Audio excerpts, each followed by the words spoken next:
mwe nusanzwe akora umwuga wo kunyonga ipikipiki twakora mukije nanje ndabaramukitse cyane bifashe neza safi kabisa. Akarere ubona kameze gute mu bimbi ubona kameze gute? Akarere ni keza, akavura karagwa nyene n'akazuba kakaka, byose mbona ari sawa, kayaga karatembera neza. Nk'utoba ari mu bimbi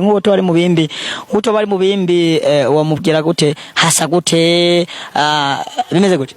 Muri akanya ndavye akazuba kariho, twasi turatotaye kubera ko ejo itariki imwe kwa kane akavura kari kaguye bikwiye. Muri make muri rusangi ibintu ni byiza kabisa. Ego ejo hari itariki imwe y'ukwezi kwa kane, umunsi bitango n'umunsi wo itariki bitango n'umunsi wo kuhendana nawe babyifashe mu gute? Naragerageje kubesha nyene umuntu umwe, ariko inyuma yaho ndavuga ati burya nakubeshe ibuka itariki. Yego ngira ngo mu amafaranga versement muraje bashobora gutanga bashoboye kubesha mwo cyangwa byangeze gute? Oya kujanye na versement ko ntatari no banisha akazi. Ni kuri Impano TV murumva ko ikiganiro turi kumwe n'abanyamyuga tukaba twashoboye kuronka umuntu ashoboye kunyonga imoto. Wavuze ngo gute? Je nitwavye Imana Marite, kenshi bavuga ngo ni hama ariko ubu ni Berima. Berima rero murumva ko n'ubuzi kubona Berima. None Berima umwuga wo kunyonga moto utanguye ijya? Bo umwuga wo kunyonga imoto na utanguye hareze nk'imyaka ishobora kubishika nka 10, ariko nabifatanya no kwiga igihe cyose nabamvuye kwishuri muri vacances, nico kintu camfasha kugira ngo ashobore kwiyunganya kuronka utuvuta cyangwa isabuni. Ariko inyuma kandi yo guheza amashure byabaye ngombwa ko ari bomba ndabandanya ko urabona ko ubu ni hatari guro ashobore kuronka akazi k'ibyo bawarize, mugabo navyo biriko bimfasha bukebwe mu kwiyungunganya, anatanda yuko nshobora kuronka akazi k'ibyo ningiye. Muravyumva rero kubera ko bagomba kuvuga ati hajya ubugirigiri bugira babiri, iyo tutaba kumwe nawe ngira ngo natwe twashobora kwishoza. Yego. Arero murumva ko ikiganiro turacabandanya tuganira na bakunzi ba Impano TV, muho turi kumwe n'abamotare, turi kumwe n'umumotare umutipe bita Berima ryo bajavuye ku batabiye. Yo Berima n'amazina abiri afatanije kuko nanje nyuma yo kuba umwana ngena ndatera intambwe n'isununura. Harimo izina ry'umukobwa nshobora kuba nkunda cyane, azanshaka azabanye n'abana banje, nawe amazina yiwe nyene ni Belize, nanje urumva kubera ko nitwa nyene Marte, urumva yo Berima, urumva ko harimo Beli hanyuma Maya Marte, urumva ni Berima. Yesa murumva ko ibintu byifashe neza kuri Impano TV. Ariko rero tubandanye tubabwira mwese muri ko muradukurikirana yuko kuri Impano TV uno munsi murumva ko byifashe neza. Ariko rero uno munsi woronda Berima uno munsi anyonga moto. Berima ni iki kintu ushobora kumurondera mu buzima bwa misi yose? Niye karanga muntu yawe mu by'imyuga mu Burundi? Bo mu by'imyuga biretse ko ushobora kunsanga ndiko ndanyonga imoto, nsanzwe ndi umutekinisiye cyane ahambaye mu bintu bijanye n'inyubako, hamwe amabarabara n'ibiraro hamwe n'amazu ndetse n'amazi, ibyo byose ndafitiye impamya bushobozi kandi ndabifisemwo n'uburambe muri makego. Ego urabona ni byiza cyane. Urumva ababwira yuko imihanda yo kuba yarize ibyo gukora amabarabara, kubaka amazu, kugira amasharupande n'ibindi nabyo ndabishoboye. Byose byo ni domaine yanje kabisa. Ucushiraho n'umwuga wo kuba wo kunyonga moto neza.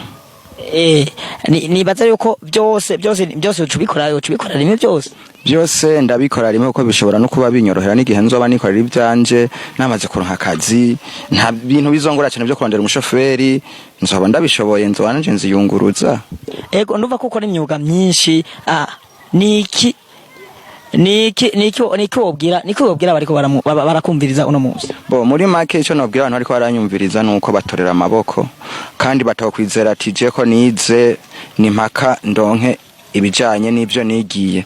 Oya raba utundi tuntu ugerageze uderemvye, naho uko bari gushona canke nyene utundi tuntu gukora amamoto, ibyo byose ni ibintu bikuza umuntu kandi bishobora kumushikana ku kintu ciza kizima. Nukuvuga muri make nuko naho bawize indimi bijya bavangwa scientifique ibiharuro, oya raba ubundi mwuga ugereke ko kugira ngo uburarindira gushika kuco Imana yaguteguriye. Murumva yuko ibintu byoroshe na Berima ahasanze akubwira ati je nkora imyuga myinshi, nkora imyuga yo gukora kunyonga imoto, kubaka amazu, gutarura ibiraro n'ibindi, amabarabara n'ibindi. Rero Berima nk'ubu uwo kwitura ko wumva usanzwe imyuga myinshi, hari gihe usanga hari umuntu kurondera kugira ngo umwunguruze akakubura, urashaka gutanga kanimero ka telefone mbatari banga? Bo akanimero kanje ntabwo ari banga cyane, ahubwo birangiye kuba inimero yanje yabiciye kuri Impano TV kubera ko nshoboye gutuntu twinshi. Hari umuntu ushobora kugora irobine y'ikaziba canke batiri kaguruka kambwa ati muhungu kaze urabe ikintu ufasha. Bo kuri limitere ndafise 69 80 66 10 ariko barantunga bihaba bingora cyane kuvuga mu kirundi. Hanyuma rero nayo ndafise 79 038 na 538 ego aho kuri ibyo byose hagize kantu kaba cyangwa noshobora kuba mukeneye ubufasha bwanje murashobora kuntara kuri iyo nimero. Yes, murakoze cyane bakunzi ba Impano TV, mwariko muradukurikirana, twari kumwe na Berima, tukaba tumushimiye kuba washoboye kutwa kano kanya kuko tushoboye kuganira na kare mu gihugu cyacu Burundi. Turakeneye abanyamyuga rero nibaza ko nibyo byose ukorana n'umwuga. Ego n'umwuga nanje murakoze cyane kuko biramfashije cyane kuba ngiye kuboneka kuri Impano TV, bigaragara ko nanje umugabo wanje uzogenda utera imbere ugenda umenyekana. Turabashimiye rero mwese mwariko muradukurikirana, mwari kumwe na Oscar Ndayize, mubandanye kugubwa neza, ariko mu buhinga bw'ivyuma twari kumwe na Ezekiel Habyarimana.